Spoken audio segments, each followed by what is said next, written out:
we're in a place right now where I feel like accurate information about what's going on in the world is extremely important, and also, for whatever reason, being ignored by a lot of people.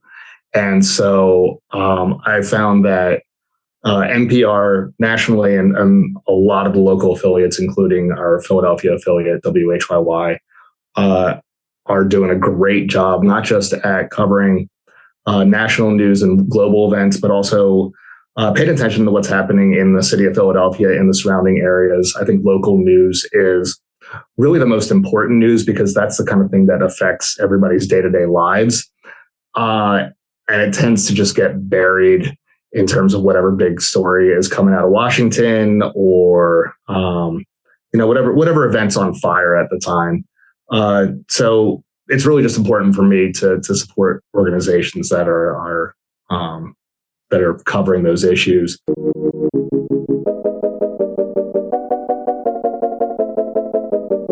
Ladies and gentlemen, you are listening to the Pranzata Podcast. This is your host, Andrea Pranzatelli. This is episode number 98 on my podcast series on YouTube. We have another guest today. This is Sean Breslin. He is a musician based in South Jersey and Philadelphia. He is the lead guitarist of a band called Jersey Calling. I have a lot of questions for him today about music and philosophy and whatnot. Before we get into it, if you are new to this channel, if you enjoy what you hear today, please don't forget to hit subscribe. It is my mission to grow this channel this year, and your support would be incredibly helpful on my mission. So let's get right into it. My first question for you, Sean, is about recording music. So you have a history of recording music, like you have experience recording, is that right? Yeah. I've been recording with Josh Cates, the lead singer of Jersey Calling, since I think we did our first basement demo in 2000, and it sounded god awful. We did short EP in 2001 at, I think, Temple University's recording studio. And Interesting. Yeah, it was really cool. And then since 2002, we've been recording with the Gradwell House in various iterations of that recording studio. And they've just gotten so far above and beyond anything I ever could have expected out of what started in a basement on a Gradwell Street in Mapleshade. They got this beautiful facility in Haddon Heights, New Jersey. And they make our band sound great. That's incredible. I feel like a good producer and a good team to work with makes all the difference. My first question for you about recording specifically is, are you the type of person, or your band, do you guys prefer to record your projects in one massive chunk? Or are you more the perfectionist types who likes to really take one song at a time and take a long stretch to record an album? What's your guys' style, or has it evolved and changed over the years? Early when we were in our early 20s, I think we really preferred to just knock out as much as possible, as quickly as possible, because we were also very broke. And recording time is expensive. You got to do it.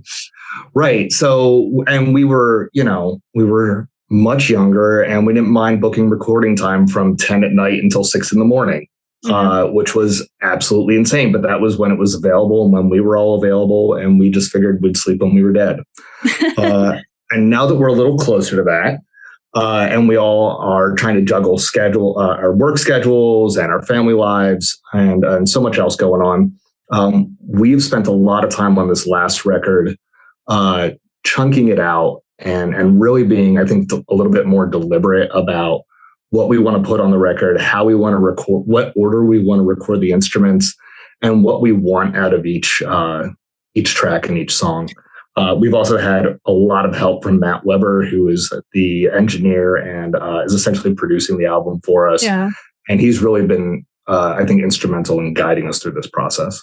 I ask you because I'm about to prepare to record my very first project. I have a Congrats. new band. Yeah, thank you. So we're getting our stuff together, and we're kind of we're going to do a demo this week, and we're going to use that to pitch to producers and then save up to do everything. Yeah. And I'm I feel like I'm the type of person who would be OCD about every single song. So I'm wondering if that would be a detriment to the band. But it sounds to me over the years, you've learned to take it a little slower, and it's not a mistake.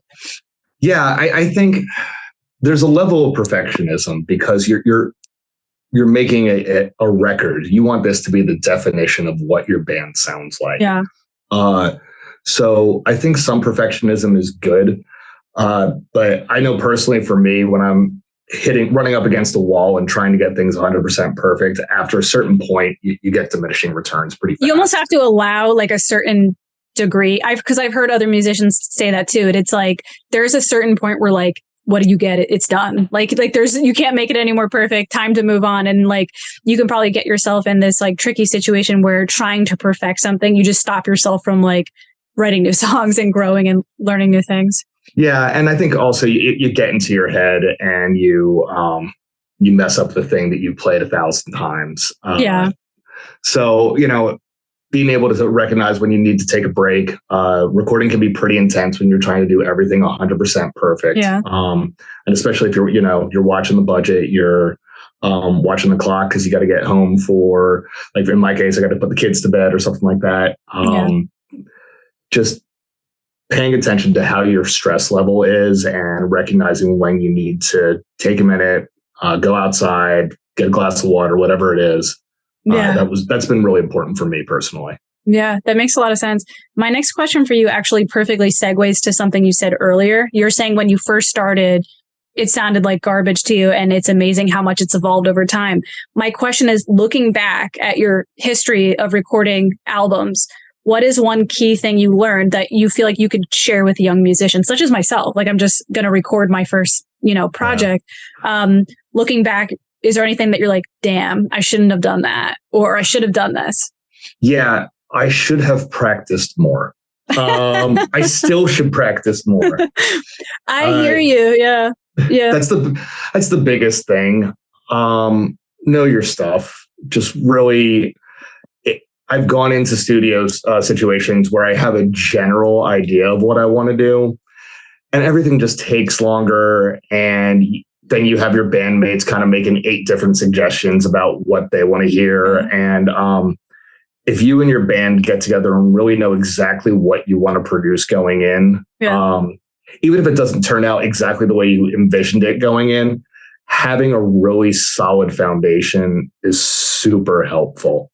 And then having an engineer that knows their equipment and that knows about mic placement and that knows about guitar tone and knows all the things that I don't, is really key. And being able to trust that person to help you out. Do you have any advice for how to select a music producer to work with, like a recording company? Like, do you just listen to their stuff? And if you like the bulk of their stuff, that's kind of like how you go with them, or? I have zero advice. I'll be perfectly honest. We, like I said, we've been recording with Gradwell House for pretty much the entirety of our music careers. Yeah. We started working with Matt Weber in 2000, and he was the engineer that just kind of picked up the shifts that we were recording on, and he's been fantastic. Yeah. We play pop punk, and I think it really helps that Matt is really into that kind of music. So he really knew the vibe we were going for. Yeah. So I do think, if there are local bands that you really like and they've made some recordings, it would definitely not hurt to reach out to them and say, like, hey, who did it? Yeah. Who helped you out? Who's someone you leaned on? And even if they can't be a producer, just being able to reach out to them and ask for any tips. That's the great thing about music is I think people are really welcoming and sharing their experiences. Yeah, I like the community-based aspect of it all. That's really nice. Yeah, me too. Okay, my next question for you is about the nature of live music and how it may or may not have changed since the pandemic. Do you guys perform live a lot, or do you gig a lot? We are starting to perform live more than we have in a long time. Okay. A little bit of background. Earlier this year, our bass player was badly injured on the job. So for a while, we kind of hit pause on what we were doing, both from recording and from playing live. We've had a few really good shows, and since then, and we got a busy October and a busy November coming up. But I've noticed, I also do events for a nonprofit, and I've noticed people are really selective now about what they do with their time. There's so many options to entertain yourself without leaving your couch.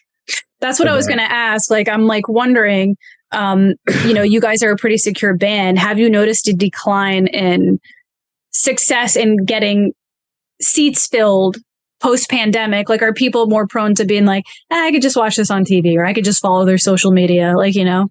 Yeah, I think people are. And I also think because when we were doing this in 2001, 2002, there was no social media. We were just going out to Philly and like literally handing flyers out to people on the street to get people to come to our shows. So it is a lot easier now to reach many more people. Yeah. But the downside of that is there's just a lot more noise and it's harder to kind of break through with something really interesting, because there's so many creative people doing so many creative things that we all want to take in whenever we can, but we all only have 24 hours and we do need to sleep and we do need to eat. And so I think people are just being a little bit more selective about how they spend their time. Has your band adapted to like the social media end of things, like learning how to promote yourselves on social media, or not really your thing? I think our lead singer, Josh, is excellent at it. He's really great at just coming up with cool content ideas, and he's a good presence online. Our bass player, Randy, is equally, I think, fantastic. I'm kind of the Luddite of the group. It's not that I don't want to. It's just, I don't know. I understand. I've like... I literally feel like I'm not like I am a musician, but I'm like this package of like musician, marketer, like I constantly have to research like how to sell yourself, how to market yourself, like how to do this on the one thing that I haven't gone down the avenue yet is TikTok. I won't do it. I refuse to do it. I'm sticking with my Instagram and my YouTube, and that's it. Maybe one day, if I have the funds to do so, I might hire a team of people who could do all the extra things to me. But it is so overwhelming because like to put yourself out there, you have to be like, oh, you got to go on Facebook, you got to go on Twitter or X, Twitter X, you have to go on TikTok, you have to go on this. And it's like, whoa, slow down. Like, I'm just going to focus on what I can focus on right in front of me. And that's the best I can do. And then if I have the funds to do so, I will hire somebody to do all the rap, all the that's the dream. I mean, like I said, I'm working a day job. I'm raising 2 kids. I've got the family obligations. I like to get outside whenever I can. I want to spend some time, like I said, practicing guitar. And by the end of the day, when I'm like, oh, I gotta make a thing on Instagram, and I downloaded TikTok last week and made exactly one TikTok video. And everyone I know, including my mom, informed me that they couldn't hear a word I was saying. So I'm doing it wrong, even when I try.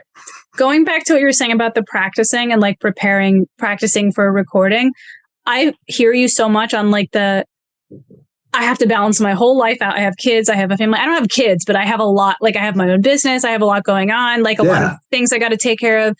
What I do now, and I swear it helps. I feel like I'm not practicing, but I am. I'm really strict about practicing scales every day in different keys, because I'm like, I can't practice the 100 songs that I have to prepare for a gig or whatever. Not 100, I'm exaggerating, like more like 20, 25, 30. But that's overwhelming. Let me just practice different scales and different keys. That way, whatever happens in the song, I'm already prepared to do it. So that's like what I do.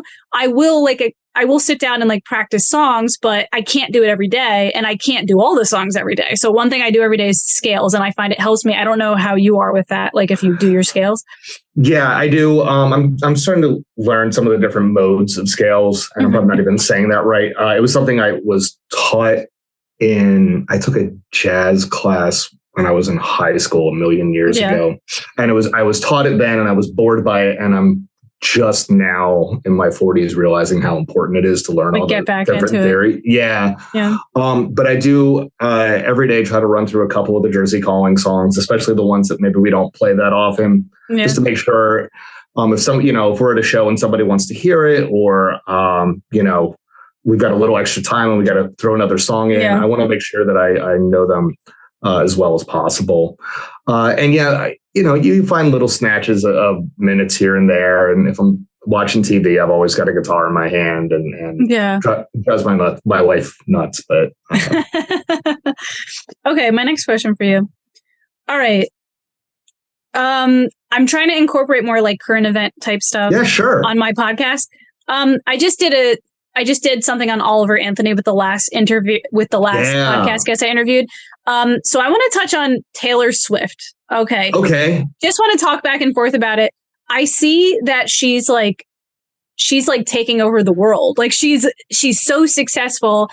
Personally, it never spoke to me. Like I never connected with her music. She's obviously a really beautiful woman. She's a really gifted singer. Like she's obviously mega talented, great songwriter. Personally, the music didn't connect with me. I'm kind of curious to hear your take. Are you a Taylor Swift fan? If so, why? If not, why not? I'm kind of curious, like, bounce ideas back and forth about that. I am a Taylor Swift fan. I would not describe myself as a Swiftie, and I quite frankly just can't justify spending the money to go see her live. Although I've had friends that have gone and seen her, and they've all raved about her, and I'm sure her shows are a spectacle. So help me understand she's on top of the world. Like help me understand as somebody. And let me just side note before you answer the question to the listeners. I'm not saying if I don't get it, it sucks. Like I'm not saying that. I'm just saying enlighten me on what is so special about her presence or her music that connects with her fans. I think there's an earnestness to her songs that is genuine, that feels really present.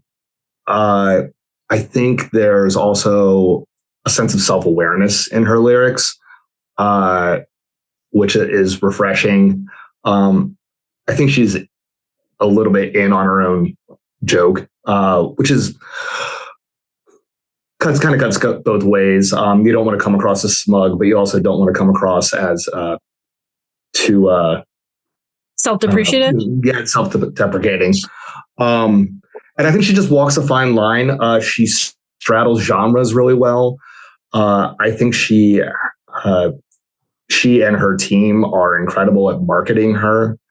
I think she's a talented songwriter. At the end of the day, all this comes down to telling stories with music, and she does that very well. That's what people say. I think for me, it's the style doesn't reach to me for some reason, but that's what everybody says, that her songs, the story of her songs really connect to her audience. And I will say this, I did watch her in an interview once, and I was her presence is so powerful for this petite woman. She's just has this confident, but again, like you said, not arrogant necessarily, just secure, confident, leader. She's comfortable in her own skin. Yeah. In the right, in a good way, not a bad way. Yeah. Yeah. And I listened to the albums I've been listening to of hers recently are the ones that came out during the pandemic, Folklore, and I think it was Midnights. And they're both, they're a little bit more intimate. They're a little less, I would say, big P poppy. Mm-hmm. Those speak to me, I think, more than 1989 or some of the other ones. But again, she's just a great songwriter, and she's really talented, and I'm glad she's doing as well as she is. I'm going to have to give some of her I'm going to have to ask my sister, because my sister is a huge fan, and give a couple songs another shot. Okay. Next question for you. I started incorporating trivia on my podcast. Oh, fun. So I hope I always feel bad throwing this at people, because if some people are oh my God, I'm so bad at trivia, but hopefully you enjoy this. I'm bad at it too. So, so I have 3 music questions for you. My first one is, and by the way, I didn't know any of these answers till today. I just figured this out. In The Big Lebowski, the dude can't stand what song? Can't stand the fucking Eagles. Sorry, not what song, one band. Yes, you got it. So let's say that again, because I kind of interrupt you while you're answering it. No, the Big Lebowski can't stand the fucking Eagles. Yeah. Yeah. Okay, so you got that one. All right, next question. So Jimi Hendrix only had one top 40s hit. Was it Foxy Lady? I'll give you 2 more chances. Oh, cool. I was hoping for a multiple choice. Oh, I should start doing that. But was it all on the Watchtower? Yes. Okay. Yep. Which I guess he didn't. That's not his song, right? Didn't he it's cover a Dylan that song? Bob Dylan song. Yeah, I love that song. It's funny. That's one of his top hits. But whenever I gigged that one live, I felt like it didn't get quite the reception I thought it would. Maybe I just didn't do it well. But I was like surprised, like, like people aren't as into the song as I thought they would be, like considering it was a big hit, you know? Yeah, I in my spare time, what little that I have, I do solo cover gigs, and it's just me and an acoustic guitar. And I try not to get too wrapped up in what people respond to or not, because a lot of times when people are bars and there's a cover band playing or a cover artist, they're mostly there just to hang out with the people they're there with. And so, you know, I recognize that role for myself as just being background noise. Yeah. And that's okay. Yeah. That said, like the last solo gig I played a Taylor Swift song, and I had the entire winery singing along, and that was a lot of fun. That's awesome. Yeah. It's incredible. So. Okay, one more music trivia question.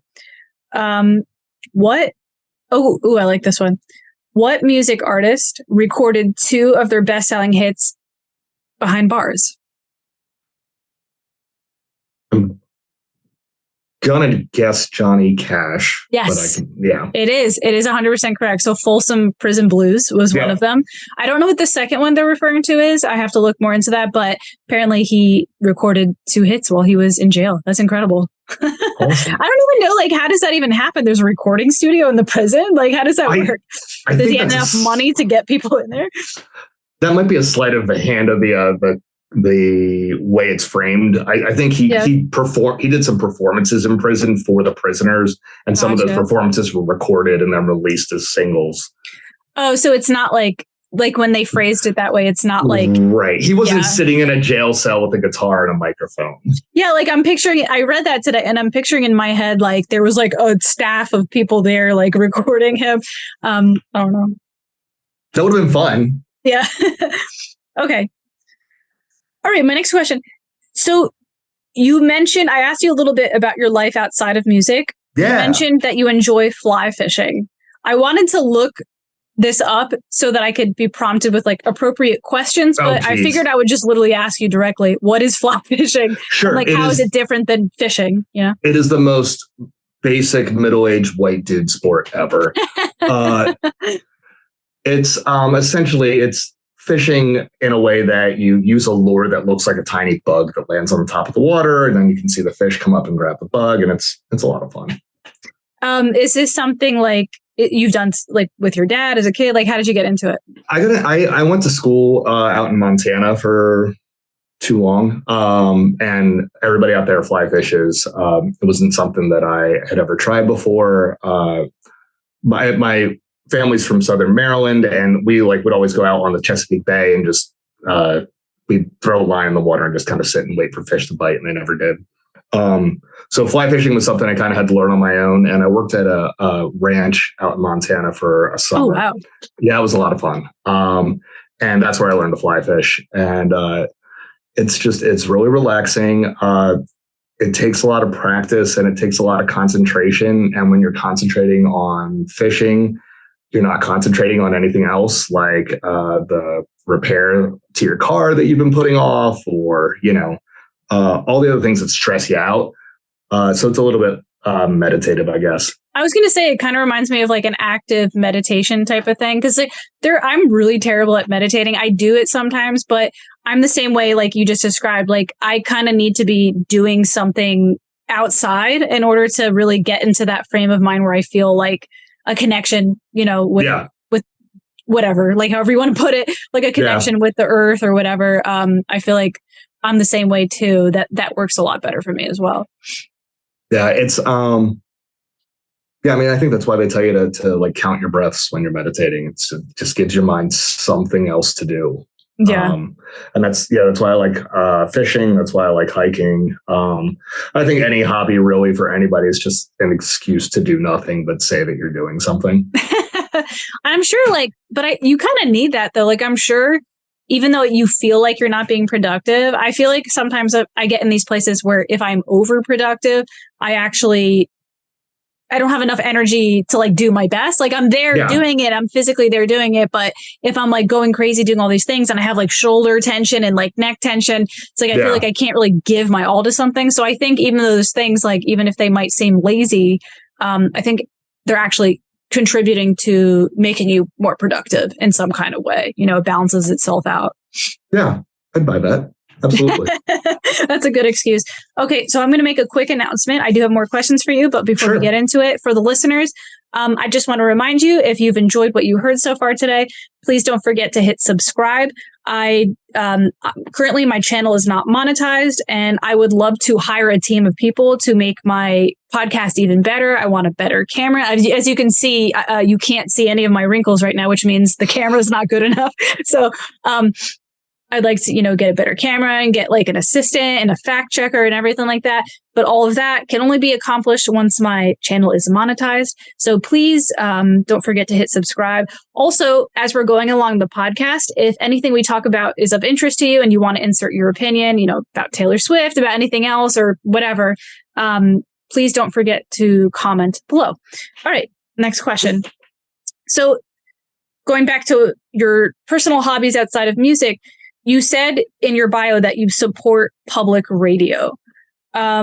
Is this for news, like news radio, song radio, or both?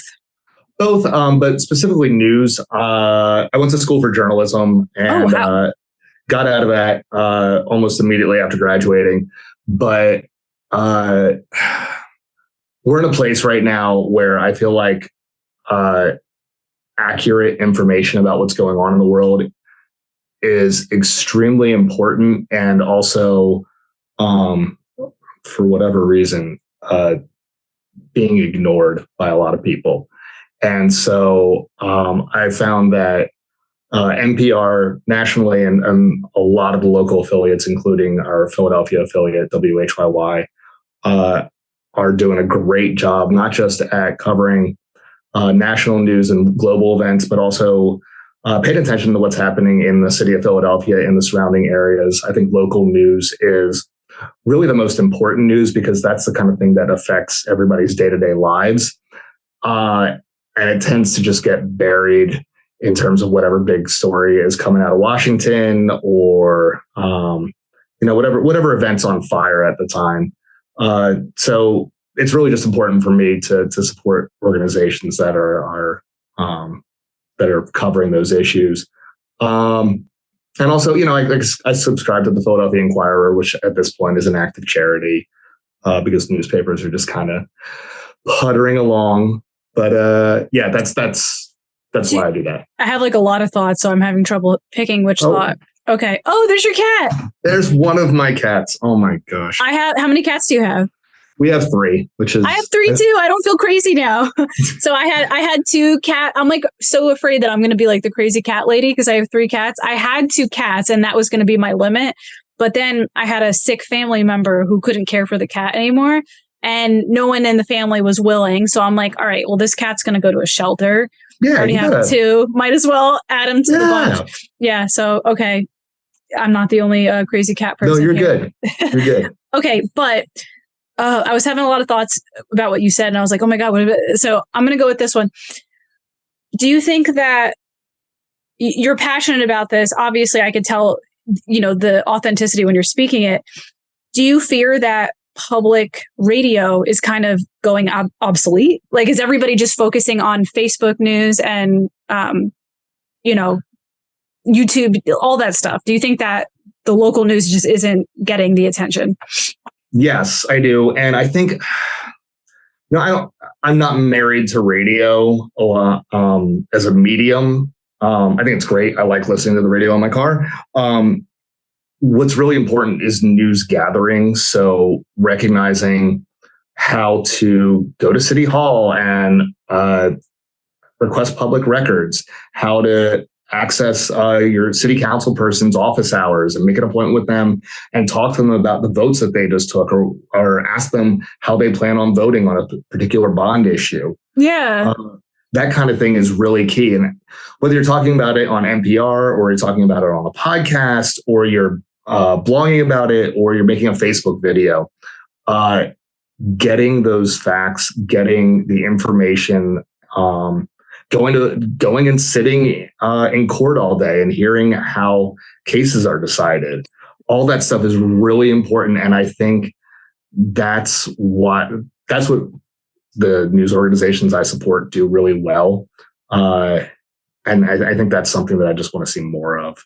I liked what you said before about how you think it's important to focus on what's in front of you news-wise, because I feel like that is an issue we're having now, where it's like, whoa, we're getting news like this one, this shooting here, this there, this flood, this there. And it's like, while it's great, it's good to be altruistic and care about the world and love and peace and all that, you can't possibly do all that. Like, so it makes a lot more sense to love and care like what is in your community. You know what I mean? Yeah. That makes so much sense to me. Yeah. And it's not to say that national issues aren't important. That's not to say that something as big as climate change isn't important. And we all need to be paying attention to how our own choices impact the climate. But, at the end of the day, I am 1/7 billionth of the problem of climate change. So you can end up feeling just a little bit small. And that's also not to say that the local Philly news might be dealing with climate change in their own way. So it's like, you can even get national issues taken care of in local news too, because climate change is going to affect all cities. I'm sure that Philadelphia is like, hey, we need to recycle. Like, I'm sure there's things that they talk about too with national issues as well. Yeah. That makes a lot of sense. Well, it's funny. I don't listen to local news, but now I feel like inspired to try to do that. So I'm going to have to pay more attention. Where are you based out of? So I'm in South Jersey. So I'm probably really close to you. South Jersey. I'm going to be moving to Philadelphia very soon. So in thank you. In like 2 months, I will be a Philadelphia resident. But right now I'm very close to Philly in like South Jersey. Awesome. Yeah. Awesome. Okay. Okay, my next questions for you are more based on philosophy, spirituality, that type of thing. Sure. Just throwing this out there as a random question. I've asked this to a couple guests before as well. Do you have any spiritual faith, religious or not? It doesn't have to be religious, but do you have, are you agnostic? Are you atheist, religious? Like, what's your deal? If you don't mind. Yeah, sure. Atheist. And that's not to say that, I don't know. If push came to shove and somebody asked me the question, you've asked me the question, I don't know if I believe in a higher power. I think what guides my morality, and I think what really makes the most sense for me is, so I've got 2 kids in my 40s. Chances are, hopefully, if we're all lucky enough, I'll get to meet my grandkids. And maybe if I'm lucky enough, I'll get to meet my great grandkids. And I'm wondering, how are the decisions I make today and how is the person I am today going to be a model 50 years down the road for people that I actually am going to know? Not for some ambiguous idea or or an idea of God, but for the people that, for obviously my children, and for their children, what impact can I make today that's going to matter to somebody a couple of generations from now? How am I teaching my children to behave so that they teach their children to behave? How am I moving through the world? How am I treating strangers? How am I treating people who need help? How am I treating people who I absolutely detest? Yeah.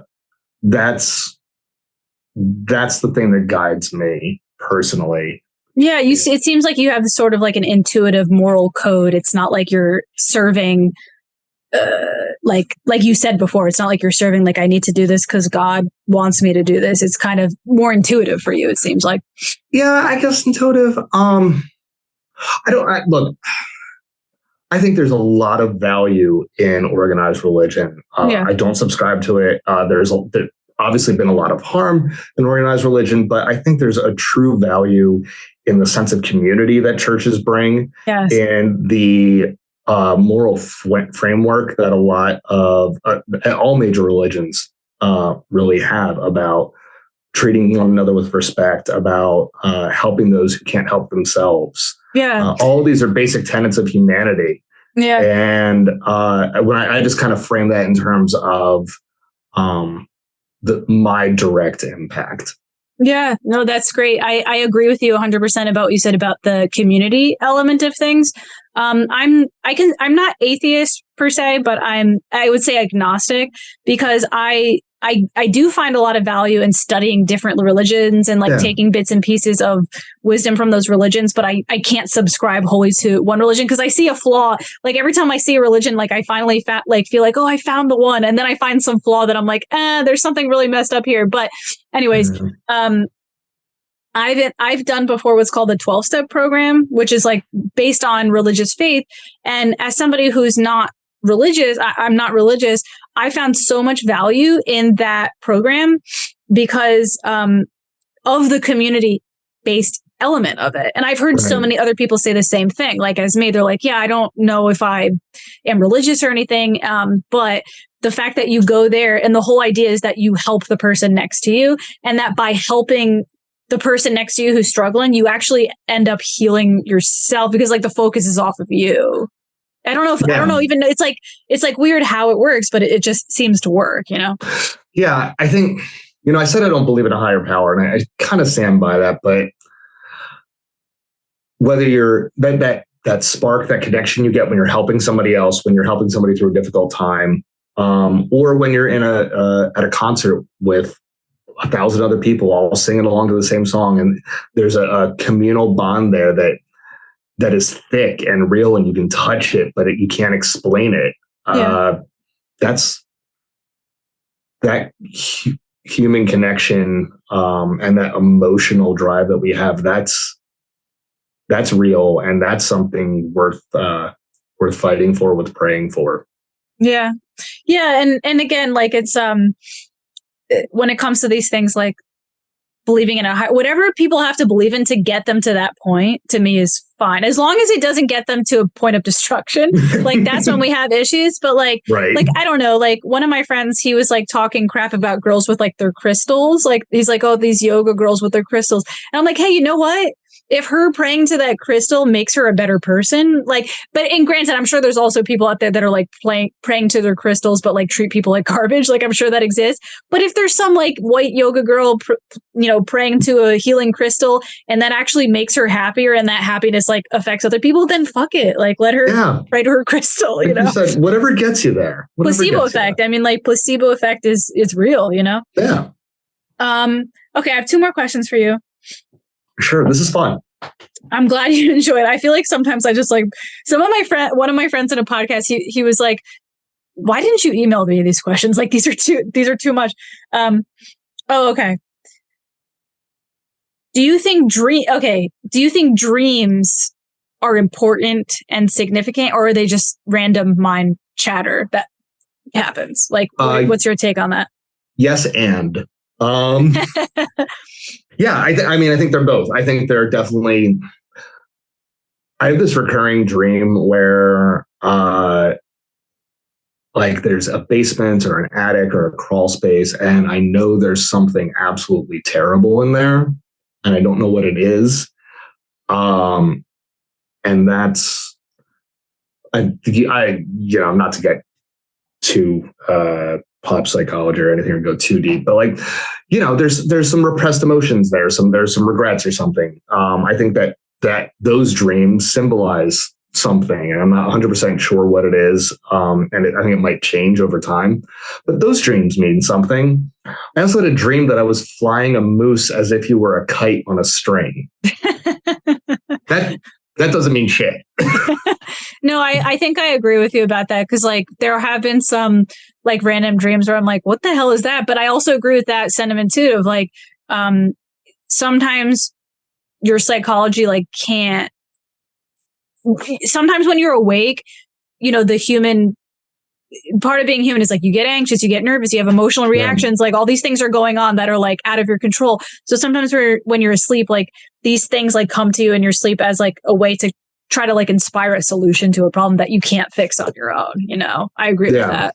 Have you ever had any dreams that were like weird though? Like that were like, oh shit, I dreamt this happened and then it happened, like anything like that? I think sometimes like when I know something is going to happen, like I don't know, a job interview or a show or like an awkward conversation with a family member or something like that. I'll dream about that before it happens. And then it happens because it was going to happen anyway. It was pre-planned. That sounds like a premeditated type of thing. Yeah. It's just, but I don't think I've ever had like, you know, a literal dream come true in any sense. Yeah. Yeah. No, that's a good question. I'm going to, you know, when I'm lying in bed, falling asleep tonight, I'm going to think of one. I feel like even like those cases where you do have like a dream that manifests into reality like that, or like a premonition of some kind, you could almost even chalk that down to like that human connection thing we were talking about before. Like sometimes like people feel each other from a distance. Like it doesn't necessarily have to be this like mystical thing. It's kind of like, well, human beings are connected. So like we kind of feel things and have intuitive like premonitions about things, you know? Yeah. Or I think more often I will have dreams about an alternate reality where something didn't happen, even though it actually did.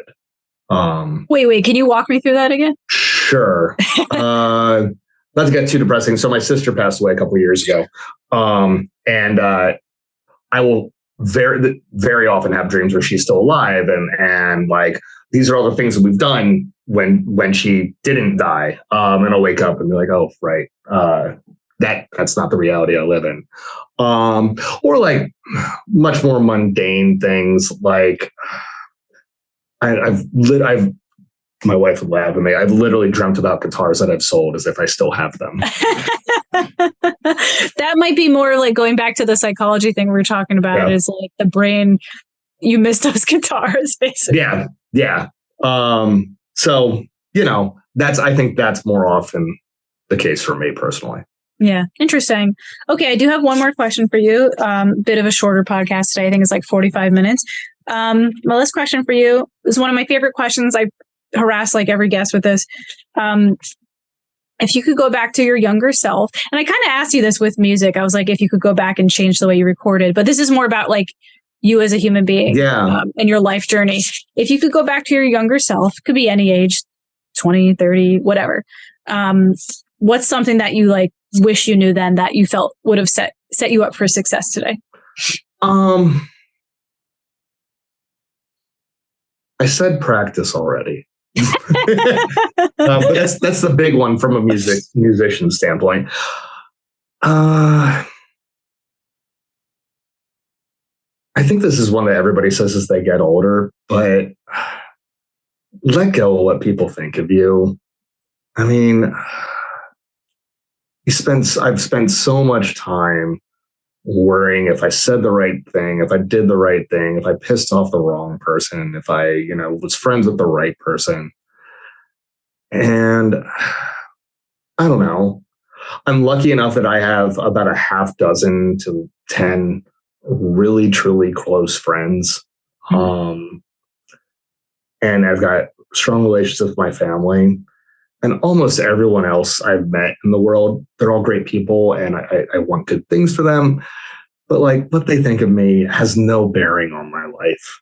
I'm starting to realize as I get older that what's been helping me not internalize how people treat me or how people talk to me is realizing that it almost seems like everybody is just like a chemical reaction to each other. Does that make any sense? It's like, like you can think of this means that this is so important, but it's like everyone, like we're all, and especially with like psychology today. And again, like what you said about pop psychology, like I feel like sometimes it gets cringy, like the amount of knowledge that the average person has about psychology, like they throw on all these terms and stuff. But I do study like on my own time, like a lot of psychology. And I'm starting to learn like, oh, wow, we are all just walking around like trying to heal the wounds that we had since childhood. So like when you piss somebody off, it really has nothing to do with you. It just has to do with something that their mother did. And somehow you triggered that in them and you had no idea. Like you don't necessarily know. So we're all just like triggering each other. And like, it's so hard to find like friendships and relationships that are peaceful because it's so hard not to like trigger each other. You know what I mean? So I'm starting to like not take those things personal because I'm like, okay, that person was mean to me. Somehow there was a chemical reaction of just like a network of things since childhood. Like it has nothing to do with me as an individual, you know? Yeah. And I guess there's one other thing I'd give as advice is for me personally to not apologize all the time. Oh yeah. But like, and that goes, I think that goes into caring what people think about you. Like if you apologize enough, people will like you. Yeah. If you take the blame, then nobody else around you has to feel any guilt. So they'll like being around you. Yeah, there is something about someone who like, they're always like, I'm so sorry. I'm so sorry. And then it almost makes the other person think like, wait a second, what are you sorry about? Maybe this guy's an asshole. Like, you know what I mean? Like it kind of like makes people feel like, well, now they have to have the power because he's saying, you know. Yeah. And I have a very good friend who told me this is, I guess, about a decade ago. He said, when you apologize for everything, then when you actually need to say sorry, when you actually fuck up, it's not going to mean anything. It's not going to have, that makes a lot of sense. And I kind of took that to heart because, I do. We're all human. We all do actually fuck up from time to time. We do need to say we're sorry. And if we, apologize our way through life, then we don't give ourselves the opportunity to learn from our mistakes. Yeah, no, that's great. All right. I'm going to end on that wise note right there. So again, for the listeners, this is the Pranzata Podcast, episode 98. If you enjoyed what you heard today, again, what we were saying before, please don't forget to hit subscribe, comment on anything we talked about throughout the episode. Would you like to let them know like where they could find your band and everything that? So if you're in the Philly area, on Friday, October 6th, we are playing at the Rusty Nail in Ardmore. I think the show starts at 7. Come on down. We're really looking forward to seeing folks. And then on Saturday, the 7th, we'll be playing at Casey Ray's in Vineland. That's an afternoon show. I think it starts at 1. So if you're able to come down, we'd love to see you. You can follow us on Spotify, Apple Music, YouTube. We're Jersey, like the state, and calling, like what we used to do on a phone before we texted. And you can find us on Facebook, on Instagram. I think we're on TikTok too, although they don't let me near the TikTok account. Nice. All right. For the listeners, if you want to find him, I'm going to include in the section below the link to his band's Instagram so you can find more information on that as well. And that's it. Pranzata Podcast. I hope you guys had a great day. Hope you guys enjoyed the podcast and have a great day. Bye, guys.